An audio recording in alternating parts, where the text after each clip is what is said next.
بسم الله الرحمن الرحيم. المحمود هو الله جل في علاه، والمصلى عليه وسيدنا محمد ومن والاه.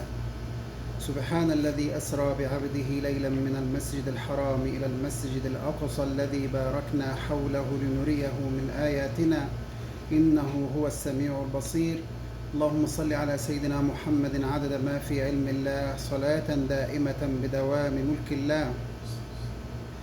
شمس الضحى والبدر فيك توحدا، يا بحر جود بالكمال تسيدا، يا سيد الأخلاق فوق العلا، صرح من الأخلاق فيك تشيدا، صرح من الأخلاق منك تشيدا، يا رحمة للعالمين ومنة، النور منك ومن ضياك تولدا، أنت الذي نرجوه في يوم اللقاء، ولك الشفاعة والوسيلة والهدى، يا سيد الشفعاء أدرك مادحا، لك أنت وحدك بالمحبة أنشدا، لا يرتجي غير المعية مقصدا، أمسيت وحدك للمحب المقصدا، رفقا بصب لا يزال مرابطا، فوق الصبابة يرتجيك المنجدا، إن المحبة في جنابك منعة من كل هم طارفا أو تالدا، صلى عليك الله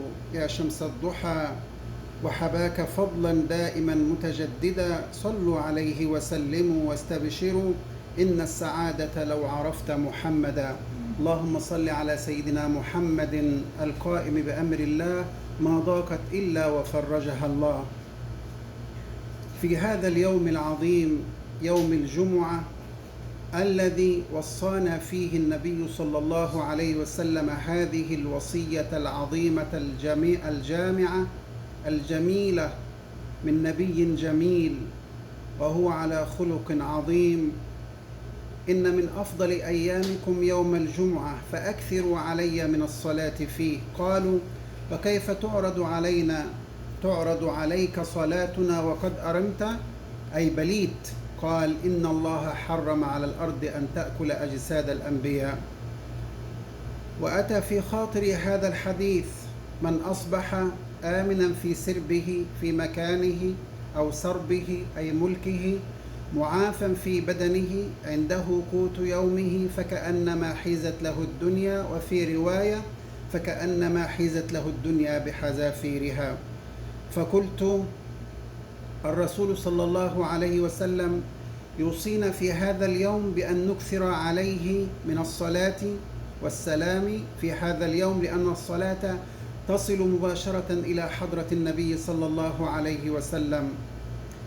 وأتى هذا الحديث: أنت حينما تنام على سريرك وتضع رأسك على وسادتك وأنت في أمن وفي إيمان وفي سلم وفي إسلام، وعندك قوت يوم واحد، وجسدك صحيح وأنت معافى، فكأنما حيزت لك الدنيا بحذافيرها. فتذكرت إخواننا في غزة وما يحدث لهم، فقلت: أقل واجب علينا بأن ندعو لهم في هذا اليوم. وكنت أرجو وما زلت أرجو أن نكثر من الدعاء وأن نصلي على رسول الله صلى الله عليه وسلم بنية أن ينصرهم الله تبارك وتعالى، وأن يسدد رميهم، وأن يرحم شهداءهم، وأن يداوي جرحاهم، وأن ينصرهم نصرا مؤزرا، وأن يسدد رميهم سبحانه وتعالى، أو على الأقل في يوم الجمعة بعد صلاة الجمعة. لماذا لا يصلي المسلمون على حضرة النبي صلى الله عليه وسلم في مشارق الأرض ومغاربها بعد صلاة الجمعة 3 مرات 10 مرات على سيدنا رسول الله صلى الله عليه وسلم بنية أن ينصرهم الله تبارك وتعالى؟ لماذا؟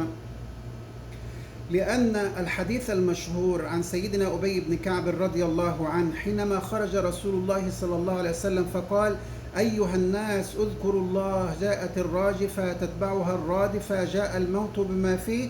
فقال سيدنا أبي بن كعب رضي الله عنه: يا رسول الله، كم أجعل لك من صلاتي أي دعائي؟ قال: ما شئت. قال: الربع. قال: وإن زدت فهو خير لك.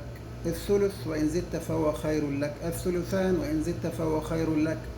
في النهاية أجعل لك صلاتي كلها. قال إذا تكفى همك ويغفر ذنبك. وفي رواية يكفيك الله ما أهمك من دنياك وآخرتك. فقلت سيدنا أبي بن كعب رضي الله عنه كان فطنا ذكيا، لأنه تخرج من مدرسة الحبيب صلى الله عليه وسلم. الرسول خرج يقول يا أيها الناس اذكروا الله، جاءت الراجفة تتبعها الرادفة، جاء الموت بما فيه. كل هذه الأهوال وكل هذه الشدائد إجابتها حينما تصلي على رسول الله صلى الله عليه وسلم بهذه النية. فكان سيدنا أبي بن كعب رضي الله عنه كان فطنا ذكيا، لأنه تخرج من مدرسة الحبيب. قال يا رسول الله كم أجعل لك من صلاتي؟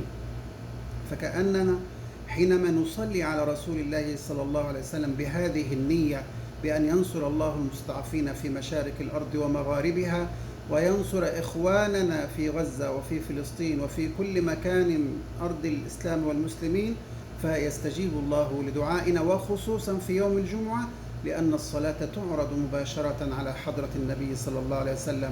فيا أخي الحبيب، يا أختي الحبيبة، يا أم الحبيبة، يا أبي الحبيب، في المساجد بعد صلاة الجمعة نصلي على رسول الله صلى الله عليه وسلم بنية أن ينصرهم الله عز وجل. في بيوتنا ولو نجمع أولادنا وبناتنا لمدة 5 دقائق ونصلي على حضرة النبي صلى الله عليه وسلم بنية أن ينصرهم الله وأن يسدد رميهم وأن ينصرهم نصرا مؤزرا. اللهم آمين رب العالمين بحق سيد المرسلين. اللهم صل على سيدنا محمد عدد ما في علم الله، صلاة دائمة بدوام ملك الله.